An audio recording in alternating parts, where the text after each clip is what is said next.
good afternoon, everybody from Nairobi, and it's a real pleasure to have Ben Robson here. Ben is an author, an FX trader, a futures broker. I mean, I've just been going through the resume, Ben, and it's pretty impressive.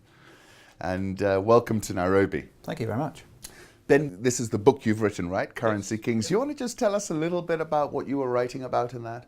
Okay, well, I've been an FX trader for about 20 years, and I was inspired by some of the great traders that came through the banks and brokerages where I worked. So I worked at Goldman Sachs and Prudential Bache.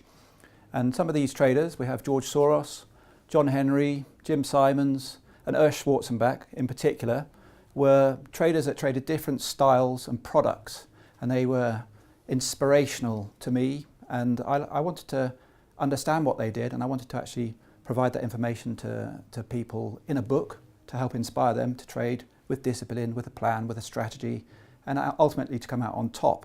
Now, the other inspiration for me was actually the fact that retail traders tended to perform badly, and actually what my personal vision is to raise the level of success for retail traders, and that is actually the principal point of that book. Wow, excellent. Now tell us, you know, these are iconic characters. Yes. Soros, I'll never forget. I was at the trading floor when he, I think, made off with £1 billion. Absolutely. Remind me, this is Renaissance Technologies, right? Yes. So what would you say is the secret to these folks making these extraordinary, unprecedented, exponential returns? Yeah. And I can't think of many other markets where even a retail investor can get this kind of leverage. Okay, well, all of them had a competitive advantage. Wow. And all of them could scale up their competitive advantage, and all of them managed their risks properly. So for example, George Soros, as you quite rightly point out, made £1 billion in 1992. Now he had a strategy that he devised, which is his theory of reflexivity. So he actually says there's a prevailing bias in the markets, and the markets reinforce that prevailing bias until a shock changes that bias. Now Soros ganged up on the Bank of England, and there are many, many other traders that joined in on that trade, and he actually shorted £10 billion against the mark. But what struck me, I remember reading about that trade, and he said two things. I think it was his sidekick, Druckenmiller. Absolutely, yeah. Saying, you know, when George wants to go, he's like a hog. He'll go really big. Well, actually, he told Druckenmiller to go for the jugular. Go for the jugular. Yeah. Now, but then I also read that when he said we were going for the jugular, but we had a 2% stop. You know, the amount of money we had actually risked was not as enormous as some people think. Is that right? Well, the actual amount of money was £10 billion that he shorted. Yes. So relative to his total portfolio, I'd suggest he probably had leverage of maybe 3 or 4 times, but not much more. So 40 billion pound position. No. His position was 10 billion, but he in the fund actually held about 3 to 4 billion at the time. Okay, but there are other traders that were on that trade, and it was the collective herding, the weakness of the Bank of England in the defence, and ultimately the capitulation of the Bank of England after the UK government raised interest rates, not once, but twice. Lamont, on the same still day. remember that. Yeah. You know, Lamont coming out and everyone going, well, that's my mortgage. Yeah, well, absolutely. Interest rates went up to 15%. It was a total disaster. And at that point, George Soros says, at that point, we knew that it was futile for the bank because this was a sign of weakness. So it gave us the trigger to sell more, and they were all in. Okay, and the Bank of England capitulated and sterling collapsed. Okay, and he made $1 billion in a day. Okay, I wanted to talk about John Henry, because John Henry is actually a personal hero of mine. He is the owner of Liverpool Football Club and the Boston Red Sox. And for me, he's actually... Oh, he's the... Yes, absolutely. Sorry. So he for me, is inspirational because he started with trading capital of just $100,000. Okay, and he turned it into billions for his clients, trading a long-term trading strategy. So he would get onto a trend, and he would be tenacious and holding on to that trend until the end, till it bends at the end. Okay, and he made billions for his clients. Starting with 100,000. Starting with $100,000, yeah. Jim Simons, Renaissance Technologies, he is credited with making, I think, compound gains of 30 to 40% every year for a 30-year period. Now he hires really smart tech geeks, so doctors in physics, mathematics, computer science. They look for patterns within patterns.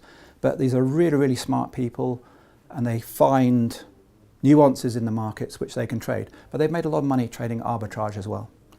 But Ben, isn't that a development from the old days? I remember the noisiest desk was the FX desk.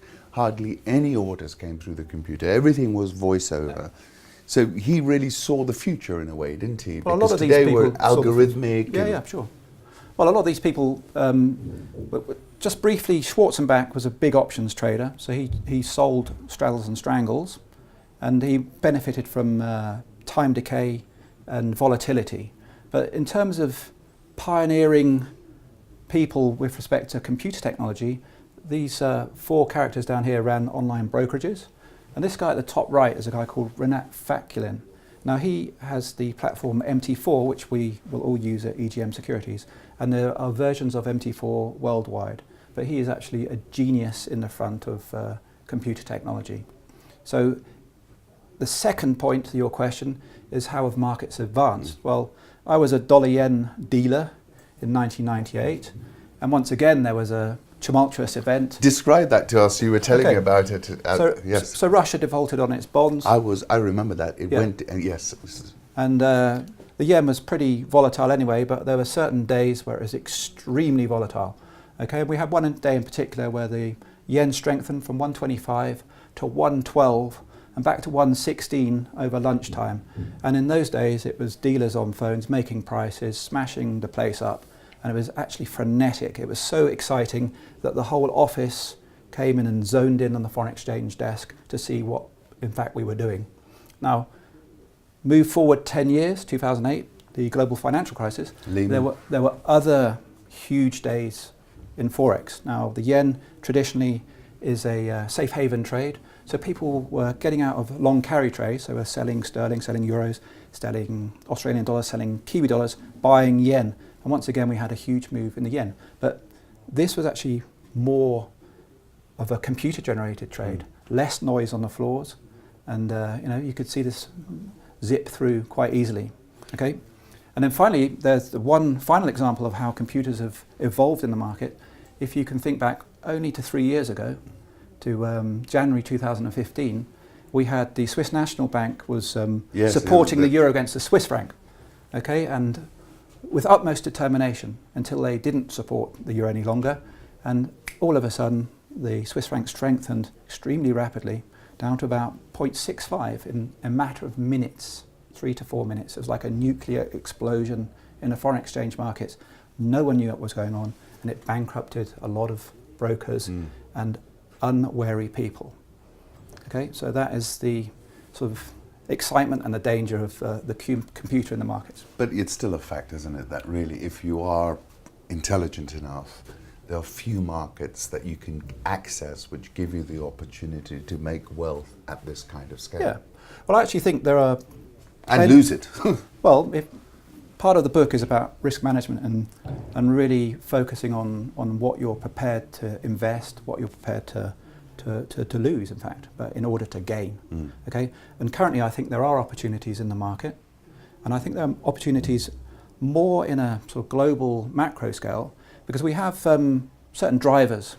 Whether it's Brexit, which is a battle between euro and sterling. Yes, but the key driver in the markets, in my mind, is the US, and its president and his character of doing what he says he's going to do. This coercive financial warfare strategy, whether he fell upon it by design or by accident, is incredibly powerful.